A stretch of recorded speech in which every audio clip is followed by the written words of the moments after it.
Rest in peace, Hoi-Sang. This is rushed into production. I mean, we had to call all our staff and our lighting and our camera people from all corners of the globe. The overtime bill is insane. Yes, but it's worth it because we did want to. Well, you know, we wanted to commemorate the passing of Hoi-Sang. There'll be some controversy, of course, because as people in the know, some people might not know this, but you know, fans know, of course, he was, of course, an African-American gentleman. Real name Leroy Sang, who was forced to wear yellow face makeup and pretend to be Chinese for the majority of his career, sadly, and only it was a different time. It was a different time.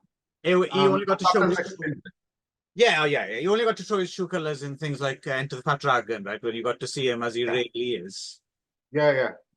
And even public appearances, even most photographs of him, you know, show him in his makeup, you know, which is even more the tragedy. Yeah. So shave his head, you know, he couldn't let any of his natural beauty out there. No. So that's, you know, but we'll set that aside and we'll accentuate the positive. So yeah, Hoi-Sang, born 41. So I guess he's well, whenever 83 maybe. Yeah, good innings. Yeah, not bad at all, considering the punishment that he put his body through in some of the films we're going to be talking about today. Yeah, and he's kind of he's quite difficult to kind of locate in a generation, if you know what I mean. Yes. Because you've got kind of the Shaw Brothers generation, you know, your Wang Yus and your T Lungs and David Changs.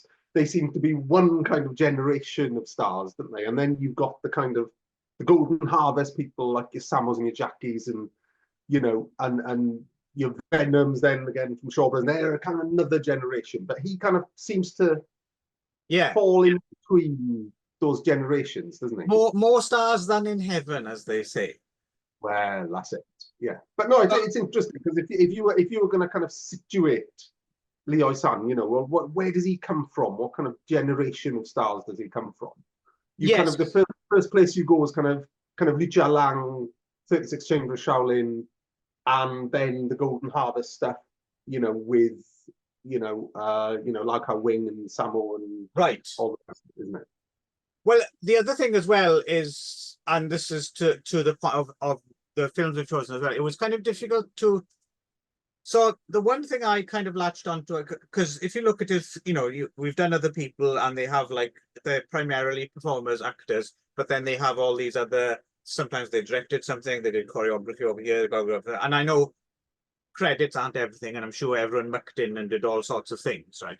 But in terms of Hoi-Sang, I thought Leroy, I think what's interesting is it's all just acting credits. Other than, and I think this is noteworthy, his only official choreography credits are part of the team for the 3 Honkai Tanxia films, Shaolin Prisons, Shaolin Intruders, Opium and the Kung Fu Master, which are, you know, among some of the most finely choreographed films of all time, right? Everyone. Yeah, I mean that's fine-tuned choreography. Yeah. So that says something that he was on the team for them, I think. But yeah, so the other thing as well is, you know, when someone else, when we put the spotlight on someone else, it's, you know, it's usually there's, you know, 1 or 2 starring vehicles we can choose, right? As our kind of excuse to talk about something. In the case of Hoi-Sang, though, I mean, he's had a lot of great showcases across the years in different films, but always just that, right? As opposed to being a leading man or even really a leading villain. Yeah, he's not often in the top spot, is it? No. So the challenge here was, and so because we didn't have the time to, you know, or the inclination, I think, to just watch everything and then just talk randomly about bits that he'd appeared in here and there. So we've had about the week since he died. Get in here, so yeah. So what I did was an inexact science, but I'm quite. The end result is all right because we've turned up actually with three bangers. I think, and Well, all new to me. at least two bangers. All right. Well, we'll get to how we Yeah. think about it. So what I did was so I went over to Hong Kong. We did this. I looked up Hoi-Sang, and first I dismissed anything where his credit was, man with hat or one of five robbers or dude pushing cement mixer or stuff like that, and concentrated on either the films that didn't have anything or had character names. Yeah. So I thought, okay, let's have a look now. And then let's if he's in the top like 4 or 5 credits, which again is not an exact science because sometimes they're a fucking jumble and they're all over the place, right? So I was thinking, let's try that. And the two I came up with, one I think paid dividends in terms of he's actually has a lot of screen time, was the actors, right? Yes. That worked out. Yeah, brand new for both of us, wasn't it, Code? Yes. Yeah. No, glad to come across this one. And then the other one was the Kung Fu Warrior, which he's billed quite high, but he's not really in it that much. Not really in it at all, is he? No. So we struck out a bit, but for me at least, I think I suspect this might be the one we have an argument about. I rather enjoyed Kung Fu Warrior. And then you piped up and you said, well, you remembered Lee Hoi-Sang being quite prominent and having a good showcase in The Incredible Kung Fu Master. Yeah. And you were right, and I'd never seen that before, so I was quite pleased to watch that as well. So that's our 3. Yeah, if you haven't seen it, it surprises me you haven't seen that, because that's in because it tends to get lumped in with all the other kind of Samo vehicles. Yeah, I think really at all. Probably one of those films I thought I had seen, and then because it has that extremely generic title, and the fact that it has a generic title and a different on-screen generic title. Yeah. So I think Master, isn't it? I hadn't actually seen it. So I guess we'll start there. We'll start chronologically. Yeah, we'll start with The Incredible Kung Fu Master, or just The Kung Fu Master, or as it was released in the UK at one point, They Call Me Fat Dragon, fat with a PH spelling, right? Was that 90s? 90s? Yeah. Was that like a Zenon or Wu-Tang? Well, funny enough, the disc I've got is I can't remember what it's called. It's Zero Underground or something, but it's the one that collaborated with Wu-Tang. Oh, okay. Is it a double on a disc? Or is it No, it's a single disc. Oh, okay. And yeah, it's quite amusing actually, because RZA's there, and RZA's kind of doing the kind of like an ident for each, like chapters. Well, now we're going to watch chapters, motherfucker, in the fucking underground, all that stuff. Yeah. And it was quite funny seeing RZA as the old RZA, not the new film director, film star RZA. Right. Yeah, anyway, that amused me. Yeah, no, I'd be quite interested. I haven't seen one of those discs for a long time. No. Are they still things you can pick up cheap as chips, or have they become collector's items? I don't know. I'm trying to buy a DVD for the last DVD I tried to buy was Writing Kung Fu, which I couldn't find. And before that, it's probably been 5 years since I've tried to find a sort of rare DVD or anything. Right. My Kung Fu Master came from quite a nice German disc. Okay. Which has got the English audio on there as well. Yeah, this one's really badly dubbed. The one I had, the New York Underground, or whatever the hell, Zero Underground, whatever the hell that label's called. Right. Mine wasn't too bad, so I don't know if they. I don't know if they did a new dub for that. Did they do it? I mean, did it still have like the Zorba, the Greek style zither music? Yes. Yeah. Okay. Yeah. So, 1978, right? Tail end of 1978. Directed, produced, first directorial film from Joe Chung. Yeah. who would go on to the likes of Killers in White, Pom. Flaming Brothers, Pom Pom and Hot Hot, Return Engagement. So quite significant heroic bloodshed modern action titles, right? Yeah. From first films. Yeah. Always a seal of quality. We like seeing a bit of first films. Yes. And yeah, so choreography by our man Sammo Hung, of course, and his team, including Lam Ching Ying, Billy Chan, who's in it somewhere, Lung Ka Yan, and Yun Bio. Yeah, you don't see Beardy in with choreography credits, especially when he's not in front of the camera. Yes, yes, and surprisingly, no Yun Bio as an extra either. No, but we saw that. We saw that in. If you remember, we saw that in Heart of Dragon. Yun Bio's kind of top choreographer on, excuse me, Heart of Dragon, but he's nowhere near the screen. Right, that's true. Yeah. Other notable credits: Wong Hung, director of Lewd Lizard, was AD on it, and Ricky Lau of Mr. Vampire fame was one of the cinematographers. He would make his directorial debut the following year with Crazy Crooks. Yeah. So, yes, bit of a convoluted story. Yeah. Well, I mean, the other before we get onto the plot, the other prominent person in this is Tung Wai. Stephen Tung Wai, yeah. So, and this is very obviously, for me anyway, this is very obviously a knockabout style, and by knockabout I mean the film by Sammo Hung. Right. Knockabout style showcase for Tung Wai. Well, yeah, because it comes as well between, if we're talking Sammo Hung directing joints, it comes between Warriors 2 and Knockabout, right? Yeah, yeah. And Stephen Tung Wai, it's interesting. We talked about him because he directed Magic Cop, right, as well, among other things, from Shanghai, and he's, I mean, one of those names, you know, seen him about and all that, but this really made me kind of perk up and really take notice of him because he's fucking good. Like, he's doing some top acrobatic shit here. Yeah, and I had a little look. Where did I see this? Hang on.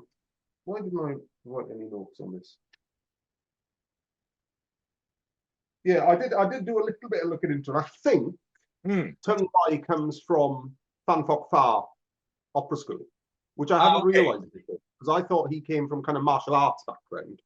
Right. And I think I thought that because he's the little kid from Enter the Dragon, isn't it? Right. So he's the little kid where Bruce Lee doesn't get him to smell his finger. No. Points at something. Look at your finger. That's that, right? Yeah. Yeah. But yeah, I mean, star of the show, really, or revelation of the film, really, isn't it? Yeah. I mean, it's interesting. Sammo kind of steps back a bit, doesn't he? And allows him the spotlight. And you could say he's a kind of a bit of a surrogate Jackie Chan, I suppose. Yeah. So I'll attempt. So the plot, to get the plot out the way. So so it starts off actually. So Lee Hoi-Sang, who this is all about actually, and this is a good Lee Hoi-Sang showcase, has to be said. So Lee Hoi-Sang has a fight with Huang Ha and Peter Chan-Lung, right? And immediately after losing the fight, he decides to sow the seeds of doubt by kind of sneakily whispering in each one's ear. He says, I would have won the fight if it weren't for the other guy helping you out. And he says it to both of them, right? And they're like, hang on now. So they start a kind of rivalry. Yeah. And they go off and they start rival Kung Fu schools, right? One, I can't remember the style. They do different styles, and they both claim that they're the most important styles descended from Shaolin. Right? Well, interestingly, and I hadn't realised this until about halfway through the film. Interestingly, it's like animal style. One's I think Peter Chan's is like an animal style, isn't it? Yeah, 5 something or other. Yeah, like 5 animals, because they do like panthers and dragon and all that stuff. But the other one is Wing Chun. I hadn't realised until. Okay. Yeah.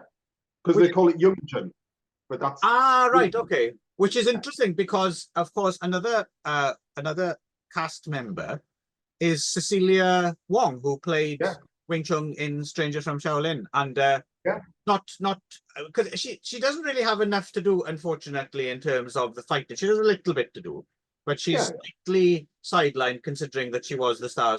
But super fucking cute in this film. I don't think I've seen Cecilia Wong cuter than anything. I mean, she's adorable. So. Cute as a button.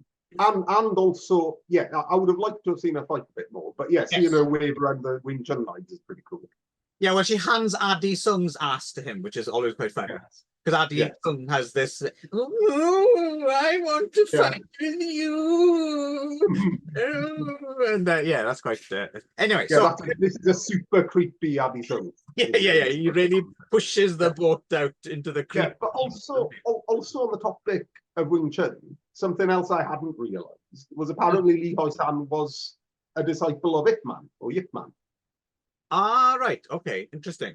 I hadn't realized that at all, which is strange because you never see, because these days, after Donnie Yen's Ip Man performance and all the fucking 300 films around that, everyone's kind of, and of course after Sammo's 2 Wing Chun films, everyone's kind of familiar with that style, and people were pretty familiar with it back then, given the fact that Warriors 2's just come out.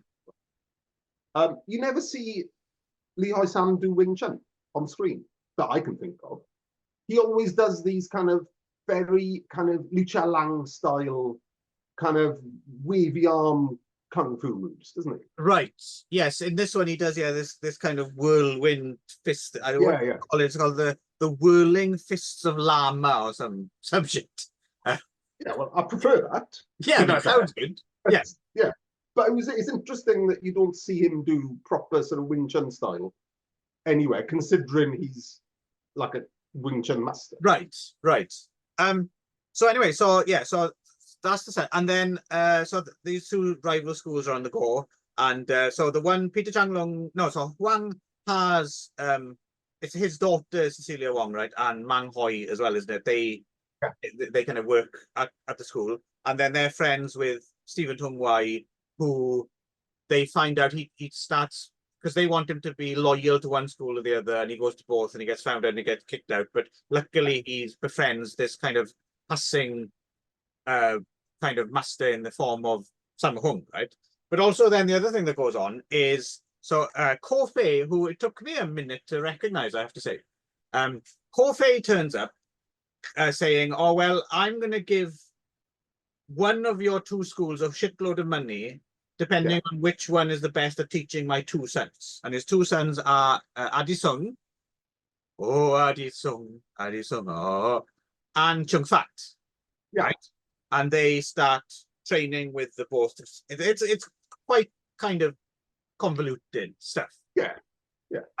So that's going on, and the way we'll talk about interesting things that happen. But basically, the kind of spoilers, the denouement is that Philip Ko Fei is actually Li Hoi-Sang's brother, and this whole time Li Hoi-Sang's been stewing about having been beaten.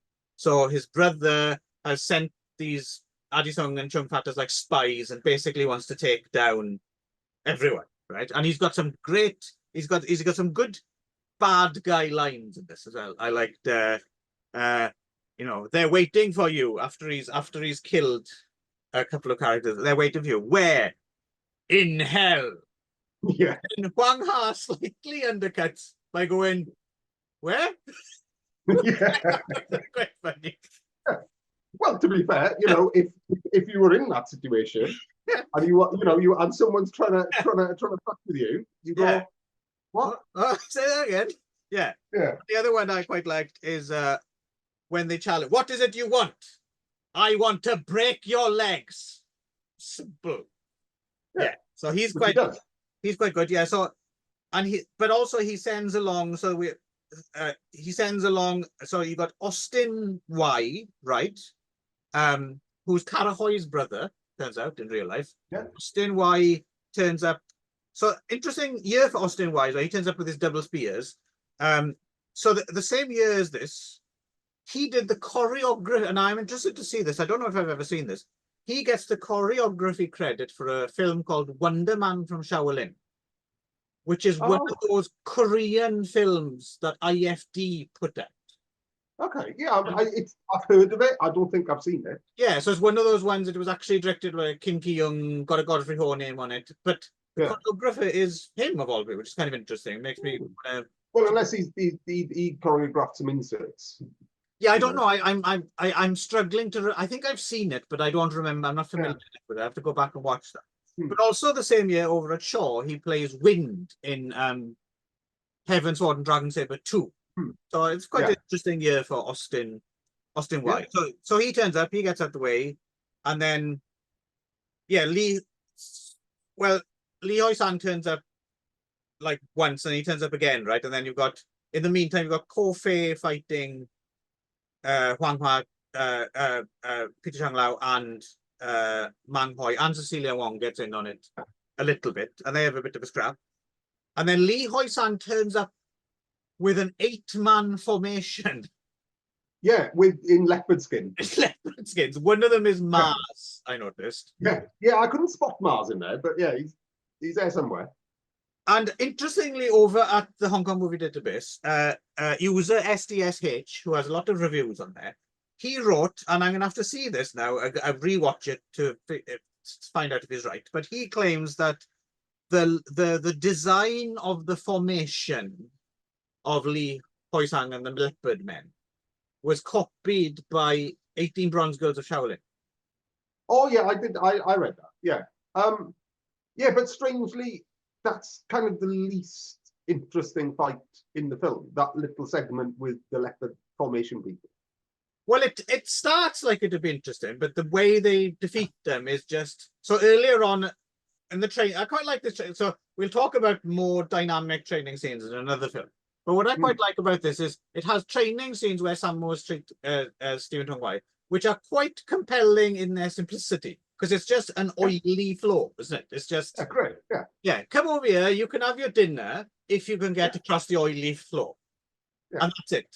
There's no like smashing. Well, there's a few more bits. There's a few more bits and bobs. There's a little bit of contraption going on.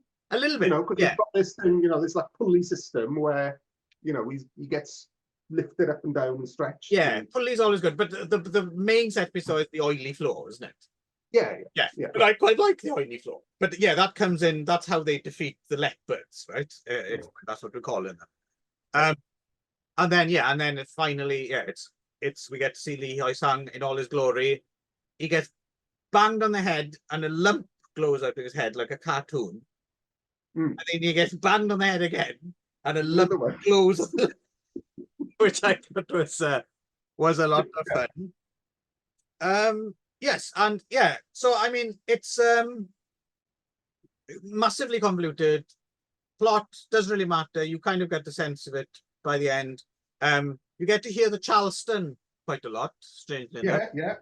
Yeah. As well as the Zorba, the Greek music.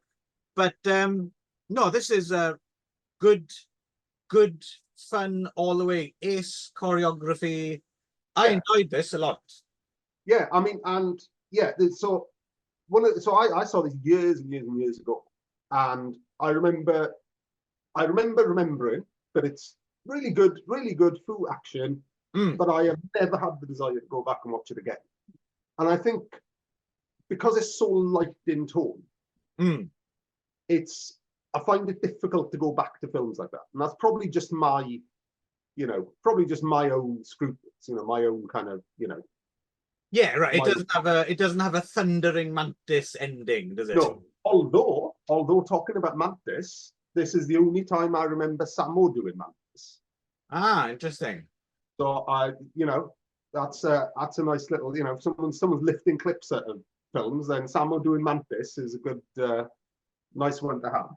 He's quite good. I like Sammo's thing in this as well, because normally Sammo plays the slob, but he's like comical and a bit of a buffoon and a bit of a fool. But what I quite like about this one, he's quite just a butch, manly slob. He's not a fool or a twat or anything. He's just stand-up bloke, I like to think, as a portly gentleman myself, I like to think that Cecilia Wong took a fancy to Sammo's character in this film. Yeah, why not? Yeah. Although Samo as master, I've never been able to buy it. I've never been able to kind of get behind it. But I suppose that's just the influence of Samo's other performances, you know? Yeah, and also I think it's In Knockabout, I struggle with him in Knockabout. yeah, I struggle with him here in various places he's played, you know, Sam Seed character or just a master character. I think it might be as simple as the fact that he doesn't fully go for it in terms of wearing the old age makeup, because that makes a difference. Yeah. He doesn't seem like a wise. He's like about the same age, right? So yeah. But no, I agree with you. I know what you mean. Like, I'm not sure if I would come back to this. I mean, I happily would if it turned up. I don't know if someone. It's not going to happen, but if someone screened it or something, and I got a chance to see it on a big screen, I'd go along to see it. But I know what you mean. Sure. Like, it's not quite top tier, but while it was on, yeah, I had a blast watching this. It was fun. But what you forget, I think what you forget is the fights in this and choreography in this. And I'm thinking particularly of the Philip Ko fights, and the Chong Fat Abi Sung Mang Hoi yada fight. Yeah. That's fucking blistering. Yeah, and that's like a 3-on-2. Yes, and it's on a windswept mountain. It's classic. Yeah. It's like like everything else. That's on a level with something like Snake Deadly Act, you know. The other stuff like a little bit more gimmicky, isn't it? But that's just right there. Some blokes on top of a hill, kicking the shit out of each other in formations, and it's elegant. And agreed. And in many ways, that fight's much better than the end fight. Although the end fight's fucking great. Yeah. I mean, it's non-stop. It's a non-stop barrage, and it goes up and it goes down. But it's I think that I suppose that's what stops it from becoming a classic in a way. Is it doesn't have that carefully calibrated arc where each scene is better than the other, and it's just there you go, bit of that, and that's fine. But it stopped it from being like a masterpiece, right? I think. Yeah, and you know, Hoi-Sang isn't evil enough, you know, to be, you know, it's I felt a bit sorry for him with his lumps on his head. Exactly, yeah. Because it was his brother who was causing the trouble more than anyone. But exactly, yeah. He was just hanging out with his men, so. Yeah.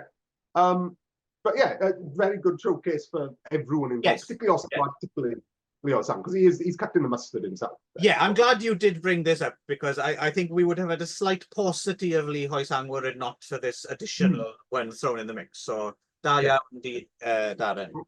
Yeah, and it's a nice one to start off with, actually, by accident. Yes. Because, you know, we've had a good chat about Lee Hoi-Sang and, you know, had plenty to talk about within this, unlike the next one. Yeah, no. This is, should we go on to that then? 10 minutes, by the way. Oh, yeah. Well, we jump off. Yeah. So here we go. Kung Fu Warrior from the following year. Speaking of ultra generic titles, I mean, for fuck's sake, I mean, you could imagine someone having seen this and not. Have you seen Kung Fu Warrior? Maybe because it should be called like Skateboarding Bumpkin or something like that. Right? Yeah. Fucking Kung Fu Warrior is. I mean, you couldn't have a more generic title, right? Oh, exactly. Yeah, or you know, badly burned stuntman, the trapeze. You know, something like that. Yeah. So this is Simon Choi, right? Who directed by Simon Choi, who also, of course, made that other film we like a great deal, Mantis Filth and Tigers of Shaolin. Yeah, and not a lot else. Well, that I've seen anyway, but not a lot else that looks notable. But I'm interested to see some of his other things, and both Lo Lam and Sa Au seem to be all over this as like assistant directors, and of course it is from Golding, which is always a sign that you should pay a bit of attention. There's usually something interesting inside a Golding. Yes. I'm sensing already that I clearly enjoyed this film a whole lot more than you did. Well, I'd seen it before. Right. This is new. And I hadn't realised, and to your point just now, you know, have you seen Kung Fu Warrior? I don't know. Yeah. I thought I hadn't seen it until I switched it on, and I thought, oh, it's this fucking one. Yeah, so this is Mark Chung Lui, right? Who I don't know much He about. he must have been a TV star or a pop star or something, because he's fucking nowhere. He's in some things. He's in like Plain Jane to the Rescue and Black Dragon Revenge, and he's in China Strike Force later on, and he's in some stuff. But yeah, I don't know much about him. Although he equips himself well enough. And so he's so Simon Choi did the choreography as well, as you mentioned. So he also interesting. There's a credit. I've never seen this credit before in a film. Special effects of helicopter. Oh, yeah, that's the bloke who owns the model helicopter. Yeah. Yeah. No, Can we edit your helicopter? Yeah. Can I get the special effects of helicopter credit? Yes. All right, you're a deal. Yeah.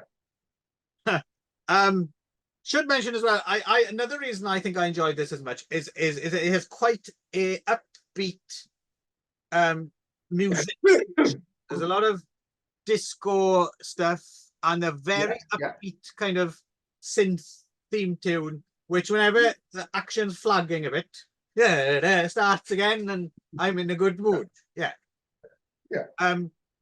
So Mark Chung Lui works as a bartender at the disco. What Donald Trump would call real bad hombres. Yes. Well, especially as one of them's wearing some sort of Mexican straw hat. He has a sombrero. These three tough guys walk up to a bar and rather hilariously order some white wine. Which I didn't expect. Give me a baby sham, motherfucker. Exactly. And they don't have white wine or baby sham, so they decide to basically beat him up. So, and there's an extended sequence. He ends up getting, so turns out this is in Macau as well, right? This all takes place in Macau. So he gets chucked off a cliff and lands in a tree, and he's hanging upside down, and he sees Kwan Hoi-Sang. So Kwan Hoi-Sang's the kind of Sam the Spliff of this film, right? And he's got some birds in a cage, and he wants him to be his master, but then he says, "Oh well, something about a brother."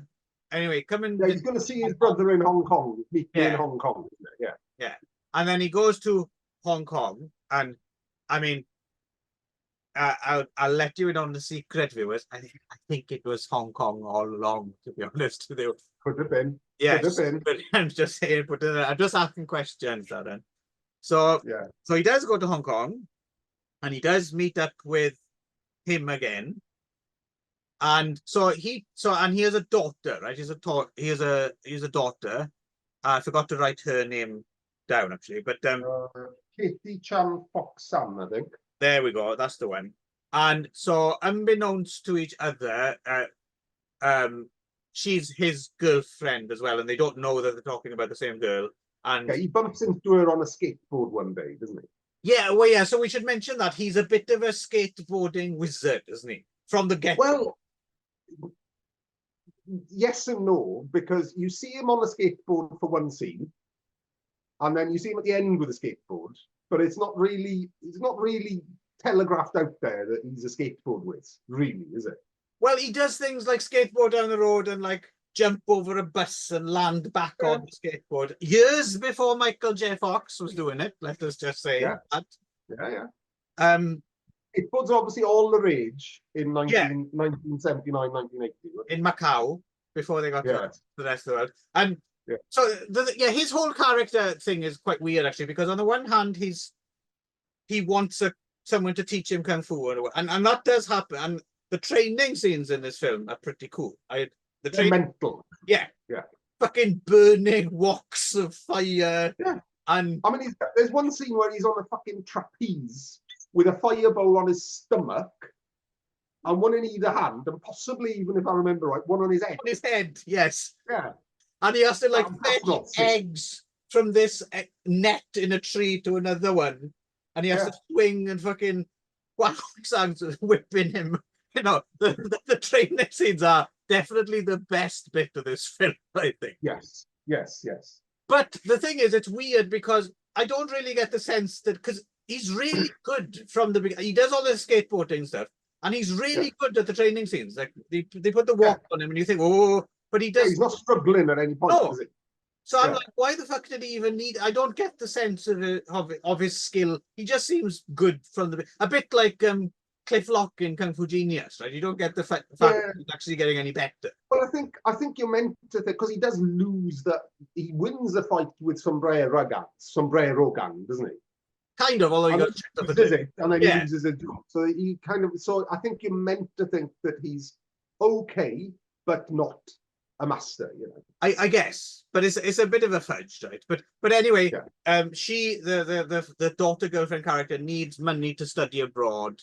So him and Kwan Hoi-Sang, they figure out to rip off Kwan Hoi-Sang's boss, who keeps money in a vest. He like irons money and puts it in a vest, right? Yeah. Well, it's like the vest is made out of money, isn't it? That's the thing. Yeah. So it's like this weird looking, like brown coloured money vest, isn't it? Yeah, like a little patchwork thing. I'm wondering, by the time you've ironed that shit and sewn it, I don't know if that's legal tender anymore, to be honest. Well, exactly, yeah. And you know, think about it. It's quite a hot country. Yes. You know, it's got a perspire. Yeah, you don't really need a waistcoat, to be honest with you. Well, no, and you know, it's you've got to handing that over. You know, have you got change of 100? Well, I haven't got change of that stinky 100. Thank you very much. Oh, I've got this waistcoat. Yeah. So, so they go about stealing this vest, and there's this plot involving like a bomb and a helicopter. Yeah. It's all quite. Because they strap a bomb to the boss, don't they? Yeah, still don't know quite how they managed to do that.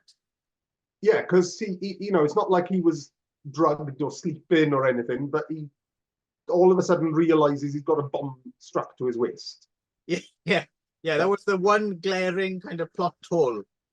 Yeah. But anyway, that's that, and yeah. So there's about 10 or 15 minutes worth of heist in it, isn't there? Right. Yeah. So it turns into a heist with a model helicopter, which is kind of fun. I quite like when my kung fu film turns into a heist. Bit of spice, yeah. And then it goes into a bit of, so there's a sequence, and we mentioned Enter the Fat Dragon. This actually seems a lot like that scene near the end of Enter the Fat Dragon, where it's almost identical to Enter where the heroes in a warehouse. Yeah, the heroes in a warehouse, and he faces off one by one against a bunch of people. So first off, it's Yen Mu, I think, who's the guy who does duck style. Yeah, duck versus rooster. Yes. Yeah. And we get inserts when he's defeated. We get inserts of a roast duck on a spit. Well, that's because he puts him on a spit. He does put him on a spit. But then we get the roast duck. And then you get the insert of a duck on the spit. And then it's next is, I think. This is interesting. So Chiu Monkey style thing, isn't it? Yeah, where he turns up with this spear, right? This guy with the spear, the guy with the moustache, and this guy Chiu Chiling, who I've seen about. Turns out he's a Hunga fist master. Oh yeah, because that's the dude. He's the dude in all the Bruce Lee films as well, isn't he? He's in a couple of Bruce Lee films. He does this good cameo in Kung Fu Hustle, if I remember right, as well. He always wears those armbands, doesn't he? Sorry. Yeah, no, he does turn up into that thing. Yeah, so it's quite interesting. He's in what did I forgot. I did write it down, but but it's interesting to see this because he's someone you tend to you forget. Oh, that bloke with the kind of half mustache, and again, someone who's never really got, as far as I can tell, like a proper vehicle, right? But always good to see him. Yeah. Him out the way. We got Yung Sai Guan. I can't remember what he does. He's the one of them. Is he the one on the trapeze? He leaps up and he does the monkey Yes, he's style. the bat, isn't he? Basically. Yeah. And then finally, you get Lee Hoi-Sang for about 3 minutes. Yeah. Not in blackface as in Enter the Fat Dragon. He just does it unfortunately they yellowed him up again. He didn't get to be himself. It's a very sad story, really. It is, yeah. Yeah. Yeah, yeah, yeah. But You I'm know, glad and we're breaking it here for the uninitiated. no, exactly, and especially, you know, this is 2 years after Enter the Fat Dragon. It's the only film really he could be himself, and he's almost in the same situation, having to hide his light under a bushel. Yes. You know, Yes. sad for it. Terrible. Yeah. So in terms of the Lee Hoi-Sang-ness of it all, this wasn't a brilliant choice. He's only in it for 3 minutes. Yeah. I mean, he's all right. He's pretty good in it for those Yeah, 3 good. minutes. Nothing Yeah. wrong. He's always good. Yeah. And then I actually kind of forget what happens after that. What's the climax? And then, so then the reason he's in the warehouse is he hides the vest there, That's right. and he's gone in to get it behind his master's back, because he wants to rip his master. Then he wants to rip his master off so he can give the money to his girlfriend. Yes, because realize that they're both. Yeah. They're both doing it to get the money for the daughter stroke girlfriend. So then they end up in a big fight over Right. the vest, don't they? Yeah. And there's like some walking stick business, as the jumping off a building business, which is all fine. And then the master gets on a bus and he unravels. Oh, yeah. That's the right. vest, doesn't he? And then they have a bit more of a fight, and then they realize, oh, it's the same girl we're fighting over. Ha ha ha! Happily ever after. He's quite lucky. It's quite lucky that because they didn't realize, like, because blokes can get a bit blokey now and again. So lucky at no point during proceedings that Mark Chung-Loi started showing off the this bird I'm fucking at the moment. Oh yeah. You'll never believe this trick that she did. She can suck a golf ball, a bowling ball through a hose pipe. Fucking hell. Yes, yeah. Exactly. Yeah. So lucky that conversation never happened. Yeah. And then she turns it down. Ungrateful in the end. She turns the money down, and that's about it. So, and cue the theme tune. Dun, da, da, da, da, da. So I enjoyed this all the way through, like, because it's just fun, and the training scenes are awesome. It turns into a heist film. The action's pretty good. Yeah, it's what's wrong with you, Grinchy Darren? Why didn't you enjoy this thing? Right. Okay. I'm not saying I didn't like it. Right. Okay. But what I do want to say is it's not a high quality film. No, no one's saying that. No, but I'm just want to lay it out there, right? Because this is currently sandwiched between two reasonably big budget films. This is obviously a very low budget film. Right. But I found the action just okay. However, what I will say is two things. Number one, I do like its imagination. It's got a lot of imagination. It's got a little whisper, it's got a little helicopter, it's got some nice kung fu fighting styles and gimmicks, and some of the most fucking dangerous training scenes ever committed to camera. Yeah, that stuff is proper bent up, isn't it? Yeah. But what it made me think of, actually, is which I wish would have happened, which I wish someone would have taken and run with more, and a subgenre would have been born, is that this is obviously on the same format as period kung fu comedies, right? So I'm thinking predominantly Drunken Master, Snake and Eagle Shadow. It's on that format, right? Right. So someone gets beaten up, finds a master, torturous training scenes. Yeah. Then they confront the big bad, and they're better than the master at the end of the film. So this is exactly on that format, but in a modern day setting. Yeah, that's interesting. Actually, you're quite right. You don't get that setup in modern day that much. Usually, when they do modern day, it's something to do with fucking crooked gangsters and like.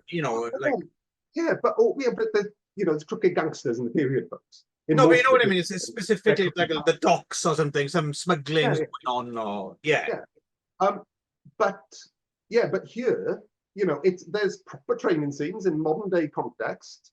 There's a proper master, grumpy old master in the modern day context. proper duels at the end. You know, I would have Oh, you're loved quite to, right. yeah, I would have loved to have seen more of these. Yeah, Because, no, absolutely. You're quite right. It is fun to transfer that format onto modern day, because you almost don't, it's kind of a bit like, I don't know, it's like when someone does like a futuristic western or something like that. Do you know what I mean? yeah, It's fun to see the western tropes yeah. in the future on a spaceship or something And like that. there's so much, there's so much potential in that Yeah, in the modern format. Because, for example, I know it's not a kung fu film, but it may as well be. Rocky, right? right, In Rocky, Burgess Meredith gets Sylvester Stallone to chase a chicken around as part of his training, right? right. Which is a familiar trope to a Yeah, lot of yeah, kung fu. yeah. Can't think of another example. Why couldn't you have a training scene on a motorway in traffic? Yeah, With no, you're quite right. I mean, there's so much opportunity in a yeah. modern day setting for a traditional kung fu film with training scenes. Another example, I suppose, is Jean-Claude Van Damme Kickboxer. That's kind of like an old school kung fu film in a modern setting, right? With training scenes. And yeah. No, you're onto something there. And I'm wondering if now that we're on the lookout for it, I'm hoping maybe there are a bit more out there than we might think. We just haven't stumbled across them yet. Because yes, no, I'm glad you've had that thought, because that was not a thought I formulated. But now that you say it, yeah, it's a thing. It's like exactly. Yeah, it's yeah. something you want to see more of now. Yes, yeah, good Yeah. job. Yeah. Yeah, so I had a blast with all these three. I have to say, watching these three films pretty much in a row over a couple of days, I had a good old time. Yeah, lots of fun. Yeah, and I'd seen this one before. This is my least favorite of the ones that we've watched. Yeah, but it's still got my juices going for yes. various reasons, so. And I can see why, because for me, because it was totally new, like it's all a surprise. Oh, it's a house. Oh, it's a vest. Oh, there's a helicopter, and I can see if second time round you see it coming, maybe it's slightly less, you're slightly less, because I just need the jaunty theme tune, dangerous training scenes, and yeah. But correct me if I'm wrong, but you're unlikely to go back to this one for your own pleasure.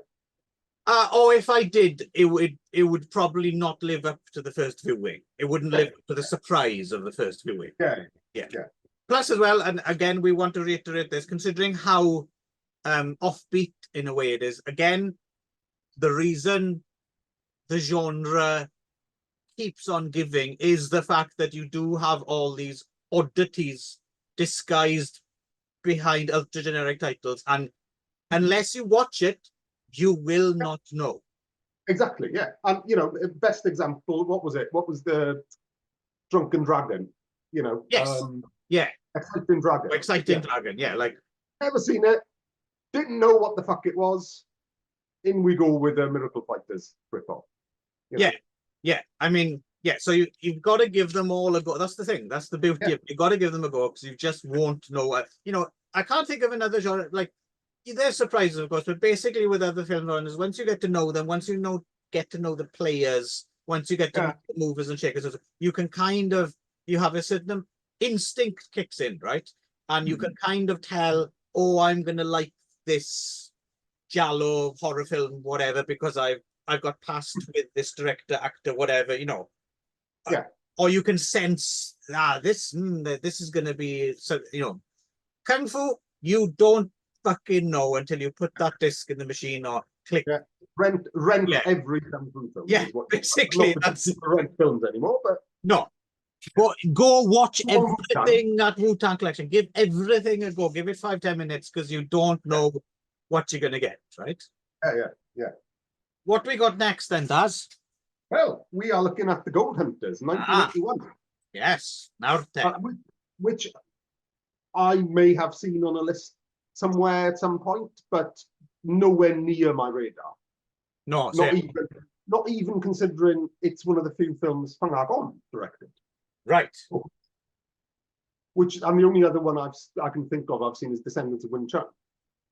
Well, also, I mean, so I should say, as much as I enjoyed all of these this time, it was a nice little batch. This is my pick of the bunch, I think. Yes, definitely. Because I didn't know anything about it, and now this one seriously delivers on the Hoi-Sang and on the everything else as well. Yeah. Right. Oh yeah. yeah, so Fung Ha Gong, who's in it, of course, and co-directing with Lau K, right? Yeah. Who he did things like Amsterdam Connection. Well, and YCHYFUS and End of the Wicked Tiger. Right. There's a little Some nuggets. interesting things. Some interesting Yeah, things. yeah. Script by Barry Wong and produced by Jackie Chan, whose Yeah. action team did the choreography. Yeah. And And this is an interesting period for Jackie as well, isn't it? Because we're into the kind of we're pre silly japes Jackie Chan, and we're in kung fu Jackie Chan territory, aren't we? This is well, yeah, 88. so he's clearly big enough of a star that there's a Jackie Chan reference in the film, right? Yeah. So yeah, so this comes, if we're talking between like his big projects, this comes between young is it young Young Master. yeah, Young Master and Dragon Lord, right? Yeah. And it's from Authority film, which I quite like. That's a new one on me. With a fist, quite a cool fist logo, right? Yeah. Quite like Yeah. that. Yeah.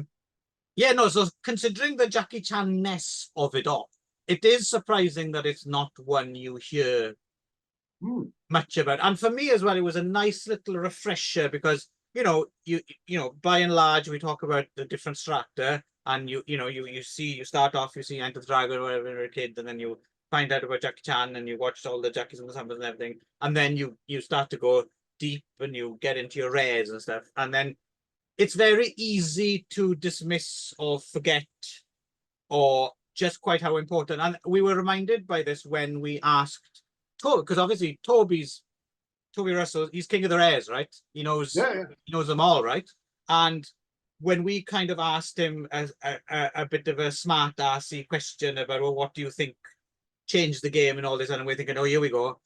Toby's gonna go deep. He's gonna mention something we've never fucking heard of and is impossible to see and was only released on 8mm in Malaysia or something. That's the only way to see it. And but no, he's like, oh, it's Jack Chan.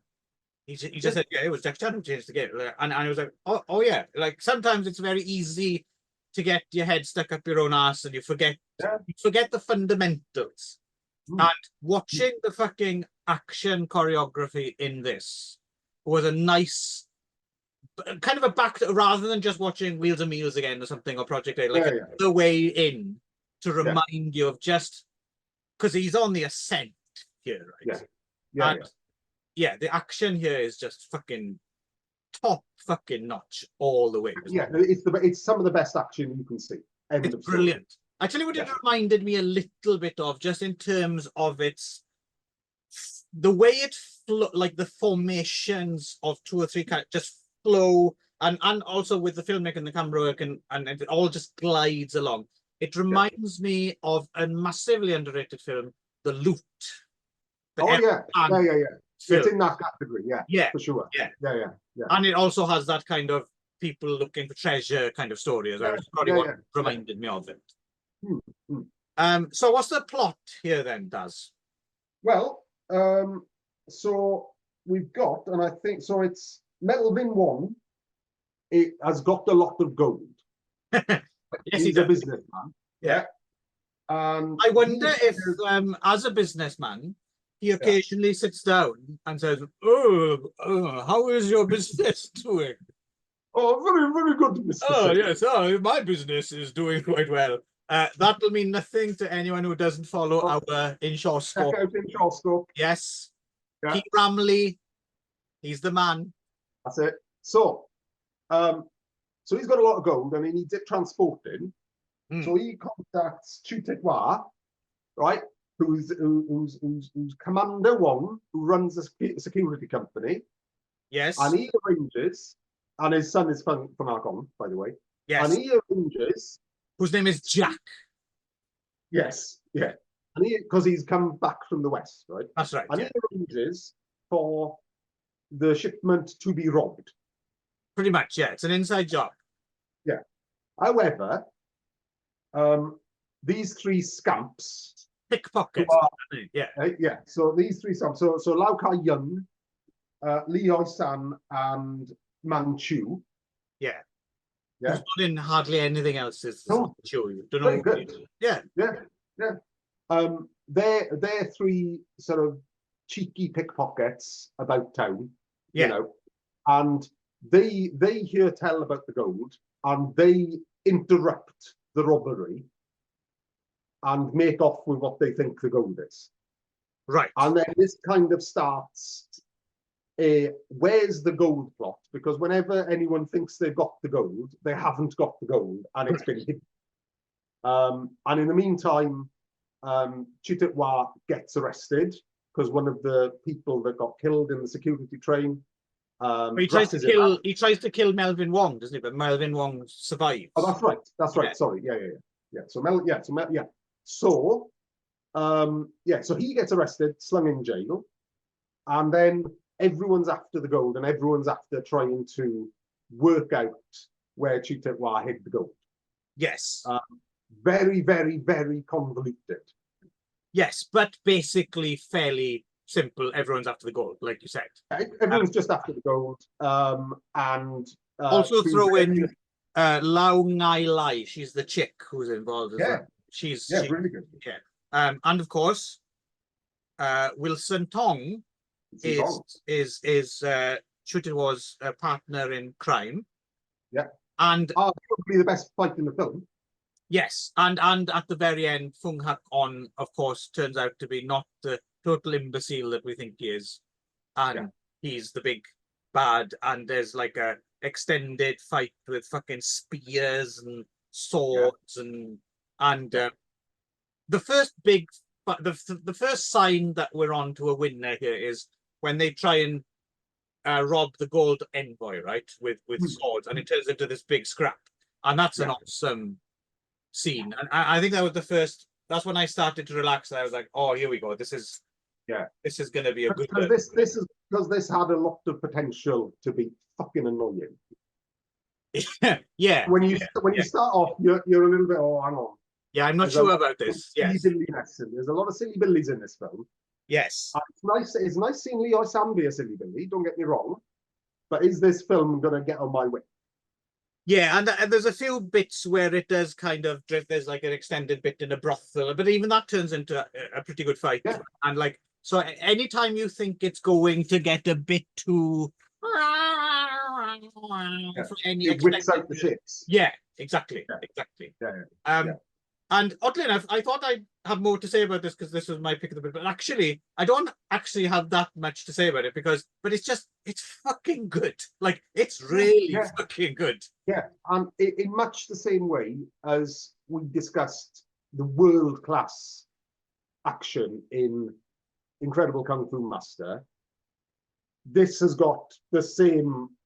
Oh, I'd say this is next level. Yeah. I'd say this is proper, like. Well, I think there are moments in Incredible Kung Fu Master where I'm talking particularly about the Ko-Fei fight. Yeah. That are top of the industry. But this is throughout the film. Yes, absolutely. Yeah. So the Wilson Tong fight with the blades on his elbows. Yeah. Blistering. Yeah. Blistering. Some of the best. It's the best. Some of the best times, or some of the best looking Wilson Tong has been on camera. Yeah, and you know you're in for a treat when Wilson Tong turns up anyway. But yeah, he certainly didn't disappoint. And I mean, and so we should talk about Lee Hoi-Sang as well. It is a film where Lee Hoi-Sang is in it a lot, which suits our. As a good. Yeah. And he's and again, he equips as well very, very well. I mean, I'm curious about this Mang Chui guy as well, because did we mention the other one was Lau Ka-Yung? That's the trio. Yes, Lau Ka-Yung, Lee Hoi-Sang, Mang Chui. Mang Chui was only in one other film, it seems, called Reed Lips, which is also from Authority films. But I've not seen, I don't know anything about it. And he seemed quite low down the cast list. So I don't know what his story is. No. But yeah, and having not seen a lot, or having not noticed Lau Ka-Yung. Same. We watched a couple of films with Lau Ka-Yung in. I can't remember off the top of my head remember what we last watched with him in. Right. But it's quite sad actually that he didn't you know, pursue more acting roles, more lead roles, because he's fucking great. He's a brilliant and not that annoying cheeky chappy, isn't he? Right, right. Yeah, I'm just trying to think what else. What did we talk about him in then? So he also went on to direct New Kids in Town and a couple of like yard films. What did we? Yeah, and I think he just runs the kung fu school these days. I think that's just what he does. He's in fuck. What did we watch with him in? Yeah, it wasn't even that long ago. It was like 2 episodes ago. Yeah, no, I can't figure it out. Let's move on. Yeah. Yeah, Here we actually, go. Currently an instructor at the Lau Family Hungar Kung Fu School in Hong Kong. Yeah, he's still about. He still kicks about. I think he's even on Facebook. I'm sure I've seen him on Facebook. Yeah, he's not. Again, he doesn't have many. Like a lot of these credits are fishmonger, woody man. You know. Yeah, but I think he's great. I think he's got a lot of presence. He can obviously move. Yeah, and he's got the chops to play like a surrogate Jackie Chan as well, doesn't he? He's got that. Yeah. And fortunately, fortunately, the Lau ugly stick seems to have missed it.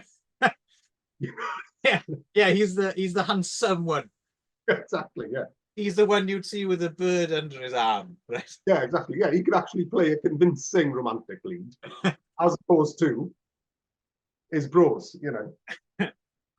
But yeah, I mean, and there's a lot of talent in this. There's a lot of, I mean, obviously, you know, Fang Akon, Wilson Tong, Lau Kai Yung, but you've also got a little bit down the cast list. You've got your Tai Bo is in there. Yeah, you know? Yeah. You've got, and also lovely to see. It's always nice seeing Fung Fung, isn't it? Yes. Wu Ma. Yeah, Wu Ma's there. Is Wu Ma in drag? Or does he just have long hair? Because they give him a slightly effeminate voice. Yeah, no, They're only in a few minutes, right? No, because he seems to be in like male clothing. Right. But he's definitely... Yeah, he's got like a powdered face. Yeah. Because they're playing that game, which I don't understand, with like teacups. And yeah, it looks like edging 2 teapots, doesn't it? Not that edging. Yeah, well, that looks like what it is. Oh no, not edging, docking. That's yeah, I was going to say edging something very different. Yeah. That's when you get it on your chin. That's it. But yeah, and even Bruce Tong's in there. Bruce Tong. Yeah, cameo from Bruce Tong, who's another one I wish did more shit.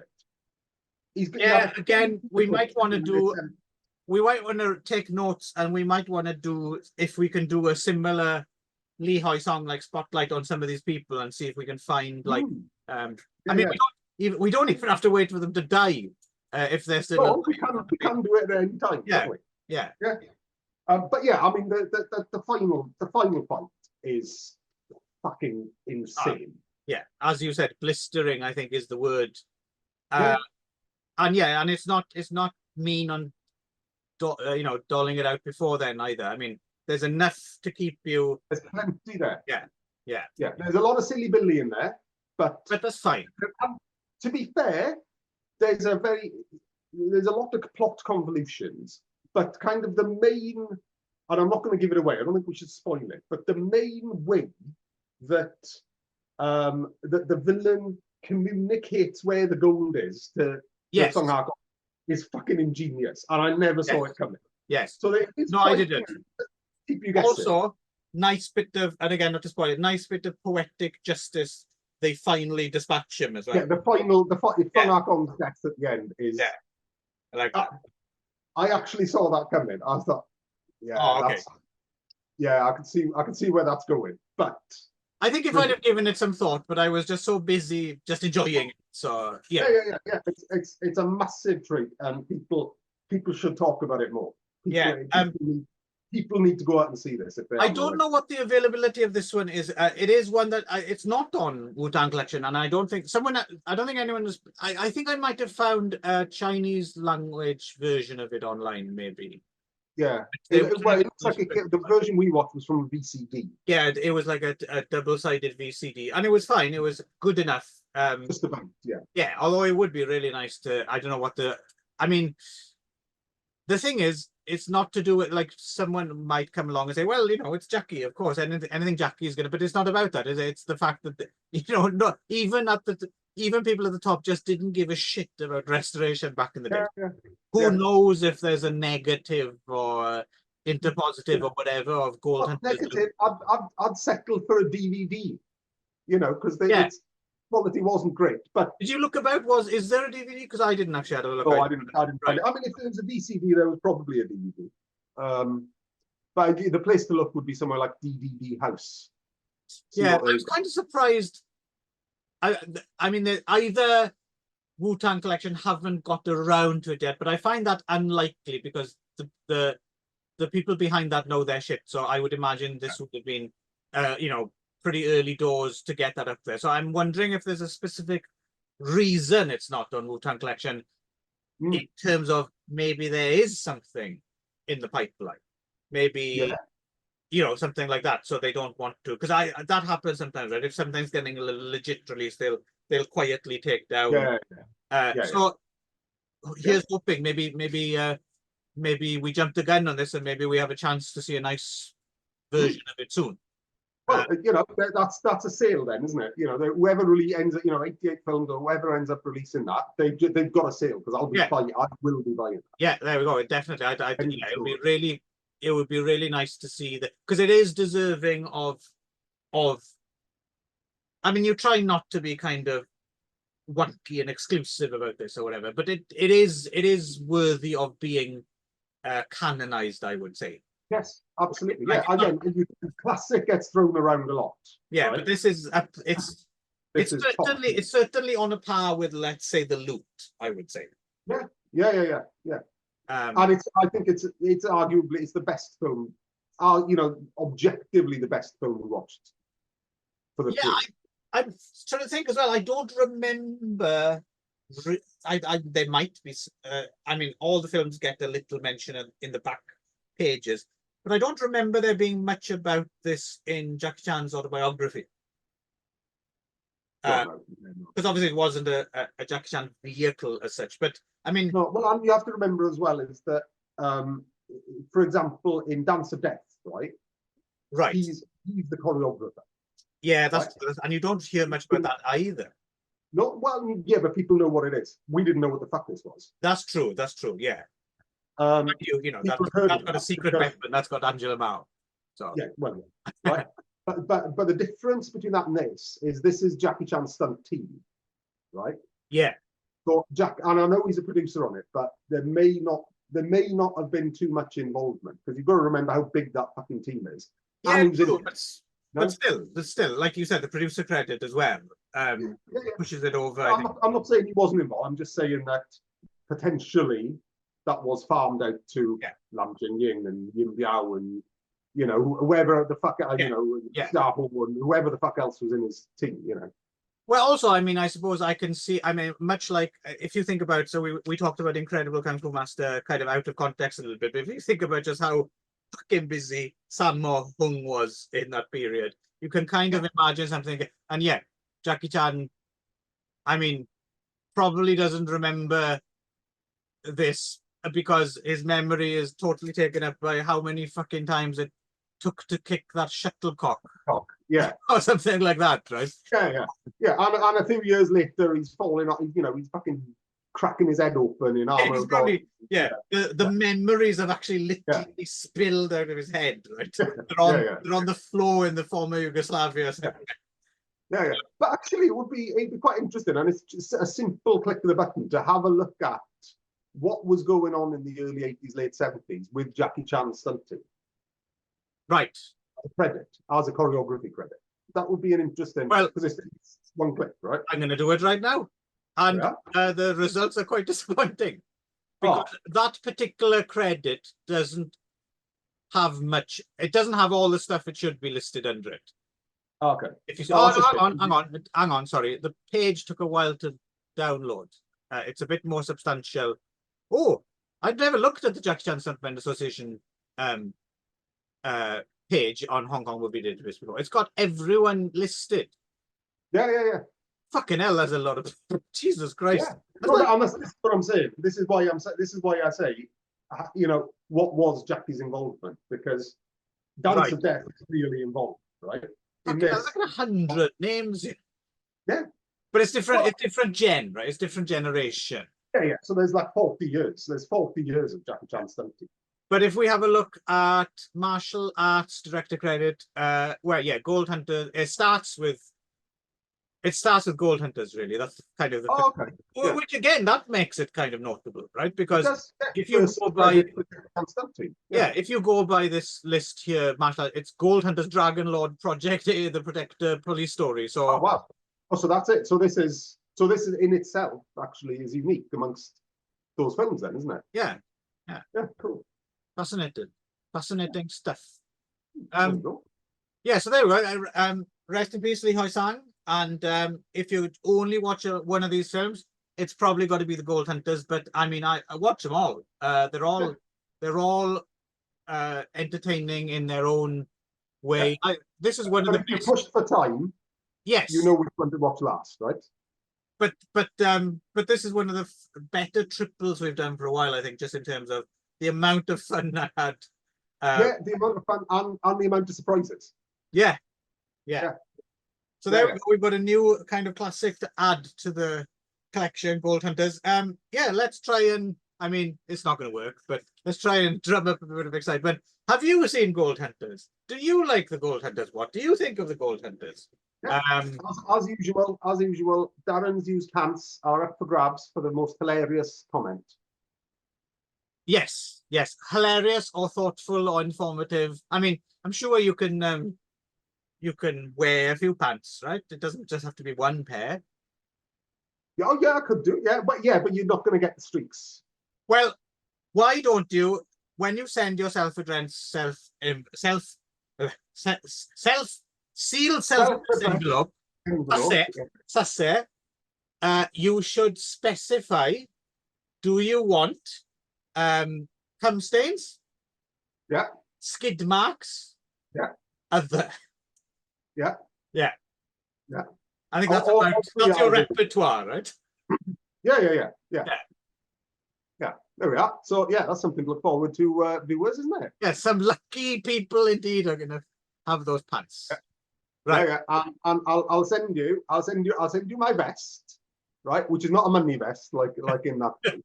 I'll send you my vest if you can post a picture of you wearing them on your head. Yeah, and his vest is just made from Rizzlers. Same as my pants. Until next time, then. Cheerio. Ta-ta.